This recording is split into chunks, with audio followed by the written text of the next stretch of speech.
Well, that was not actually any big surprise because he always was the favourite for that award. Well, all that remains now is the biggest award of them all, the Oscar for Best Picture, which is reckoned to be worth up to $30 million at the box office to the winner. Even though Sense and Sensibility, which was made in Britain with an entirely British cast, is nominated, a British win is not an option because the film was financed by Columbia and is therefore, strictly speaking, American. Mind you, if it wins, I don't suppose narrow considerations of nationalism will mean a damn to the people at this party. But anyway, now I'm happy to say I've been joined by actor and director Richard Benjamin. Richard, it's great to see you. Thank you for coming in. What have you made of the evening so far? Overall impressions, only one more award to go. Been a good night, bad night? I think it's been a very good night. It's nice how spread it all is, and nothing's really run away with anything. And it seems to me that all of the nominees are so well deserved, all of those nominations. And finally, I suppose you have to make a choice, but it's a hard thing to choose between talented people like this. Well, it is. You know, I think there's a case for stopping the whole thing at the nomination stage and saying, you are the 5 best, you know, all take a prize home. Yeah, I think you should get a prize if you finish a movie. Yeah, I do. Well, as a director, you would think, and an actor too. But I remember Humphrey Bogart once said that the only real way to judge the best actor was to get 5 nominees, then make them all play Hamlet, and then the best Hamlet wins the prize. Yeah. But I think it's a wonderful evening, and there have been all kinds of award shows, you know, but this show has a special meaning, I think, for people around the world. It's the history of movies, really.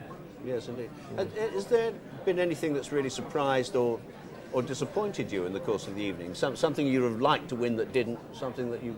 I don't know. I have a special place in my heart, I think, for Sense and Sensibility. I think it was so beautifully done, and I think it's an extremely difficult thing to do, to turn that into a fine picture like that. And I thought Emma Thompson did such a beautiful job, and the director Ang Lee, everybody.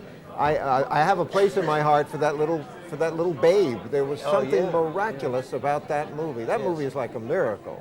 I mean, if you tried to pitch that movie to somebody and said it's a bunch of animals, you know, talking to each other, they'd say, well, see you later.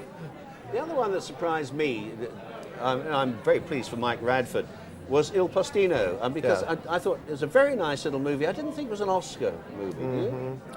Oh, it touched me. There was something very simple about it. Very simple about it that went to the heart. What I think is so amazing is the range of these movies, from something so American and patriotic like Apollo 13, to Sense and Sensibility, to Babe, to Il Postino. That's a pretty broad range. That's a very, I think, nice comment on the Academy. Yes, yes it is.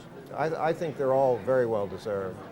And Mel Gibson must be feeling extraordinarily pleased tonight. I mean, Braveheart has been a remarkable success, hasn't it? Yeah, and an amazing undertaking to do a picture like that is, I mean, that's like mounting some kind of battle in itself. I mean, I've directed a number of pictures and I know what it takes to get anything going, but something of that scale is unbelievable. It is amazing. Yeah. Richard, thank you very much Barry. indeed. And so, as we wait for the last award to be announced, that's about all from me. As ever, it's been a mixed night for Britain, 21 nominations, 6 Oscars. May not sound like much of a triumph, but I think it is. Winning or not winning here could depend on a single vote. And I believe the true significance of the night lies in those 21 nominations, because what they emphasise is the depth of talent available to a British film industry, if only that industry had the nous and the money to use it properly. Hope you enjoyed the show. From me and my guests in Hollywood, goodbye.